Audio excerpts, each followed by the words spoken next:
Po, what's up na naman mga pamangkin natin dyan. Ang gagawin lang po natin ngayon, from eastern side nung Baywalk Binmaley, papunta po tayo doon sa Mook. Magsisimula po tayo dito sa pinakadulo, dito sa may Norseman. Yan, pag makikita nyo, yan po yung Norseman.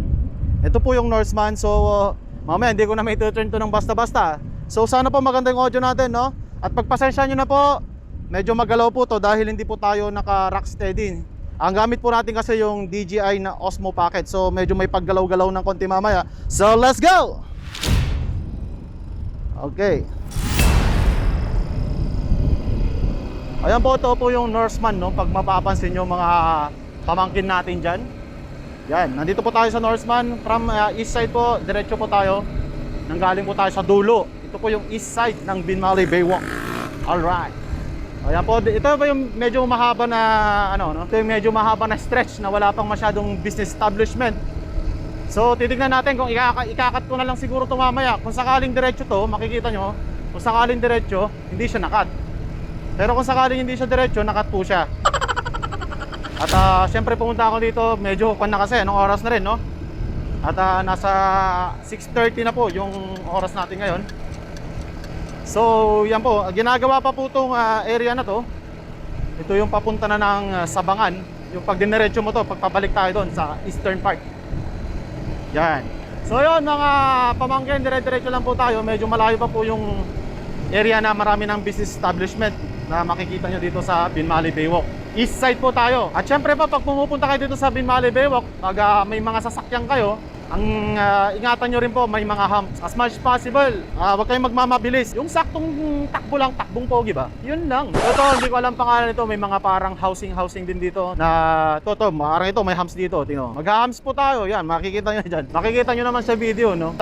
Kung hindi masyadong magulo kasi hindi po tayo naka-rock steady. Wala pong rock steady tong gimbal ng Osmo Pocket. May mga bahay na rin dito. So marapit na po yung area kung saan meron po tayong makikita mga business establishments.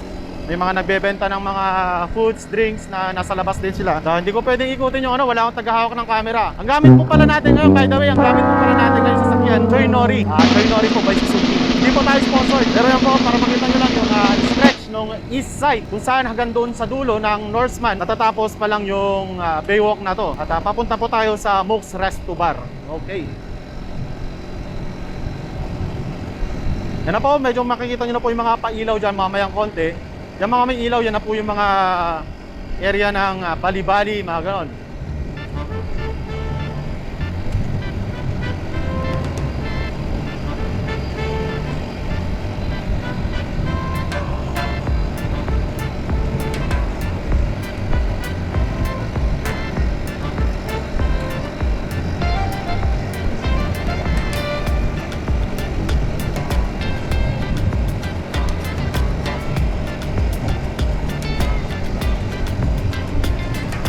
Hopefully po sana hindi masyado magalaw yung camera, no? So nandito na po tayo sa isang private may resort din dito. Walang pangalan kaso basta dito malapit lang sa area na malapit sa Bali-Bali. Yan at meron tayong isa pang resort dito. At hindi nyo masyado makita niya sa camera, pero pag naglalakad tayo next time, try natin. Ang focus lang natin dito kasi yung daan. So nandito na po tayo sa area ng Bali-Bali Beach Bar. Hindi ko pwedeng iliko yung manibela kasi baka matumba tayo. So may mga banda dito, sana hindi tayo makapiright. Ito na po yung Bali-Bali, tapos yan, medyo mahaba siya. Katabi siya ng Yellow Beach Villas. Ito po, meron na naman pong hubs na dadaanan natin. Yan, yan yung po yung sa area po, tapat na po natin, Yellow Beach Villas. Yun, may hubs po tayo, dito tayo sa mababa. Oh, yun, medyo mababa lang po. So ang susunod po natin yun, medyo mataas na humps. At mapapansin yung shaking dyan. Dahan-dahan lang natin, oh. Yan. Oh, mayroon pa rin yun. Bang, bang, bang. At magbabibrate pa rin sa gimbal natin dahil naka-mount po siya doon sa bar natin, no? At wala po tayong shock vibration dahil hindi kasya yun, eh. Oh no! Tapos dito may yellowfin, ganyan. Ewan ko, wala rin pangalan to, eh, oh. Tapos yung harpas na malapit dito, susunod. Oh, may harpas yan, harpas yan. Medyo makikita nyo ng konti dahil nailiko, wala masyadong dumadaan. Naipunta ko siguro ng konti yung camera. Hindi ko na makontrol dahil daan-daan lang, no? Yan, medyo dito yung medyo marami ng business na may marami ng stalls ng pagkain, drinks, mga ganoon, coffee shop. Tapos mga food hub dito sa malapit. May mga food hub na po dito na makikita nyo mga pamangkin natin dyan. Yan po, no? Malapit na po tayo sa food hub area. Ito po, at ito na po yung Kokomo. Ito, malapit na po tayo. At may marami na rin traffic, marami na rin mga sasakyan dito dahil may mga food hub po dito. Ito po yung Kokomo. Na-feature na po rin natin yung mga Wanatay. Coconut Sea, magkatabi lang po yan. At dito yung mga food hub at mga food stalls sa labas, makikita nyo. So itatry natin mag-overtake ng konti, medyo mabagal yung harapan natin. So yan yung mga food stalls na dito sa gilid ko. At syempre may mga sarado rin. At nasa area na tayo ng above sea level. By the way, east side lang po to ng Binmali Baywalk, no? Ito rin po yung daluyon. Tapos meron boathouse, tsaka yung tubig alat na food hub.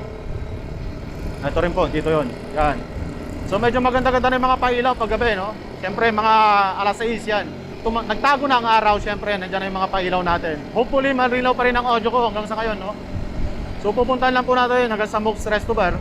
So ito po yung east side, no? Nanggaling tayo sa Norseman na area.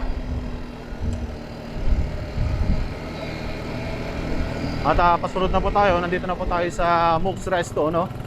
At dito na po tayo, i-stop muna. Sana po malinaw po yung camera natin. Okay.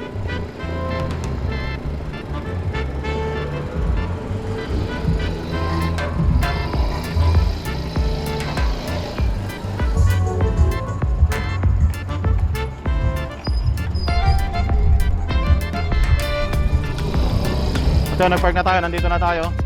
Sana malinaw yung audio natin. Next time try natin west side sa Lingayen Stretch. So yung mga pamangkin natin dyan. Alright.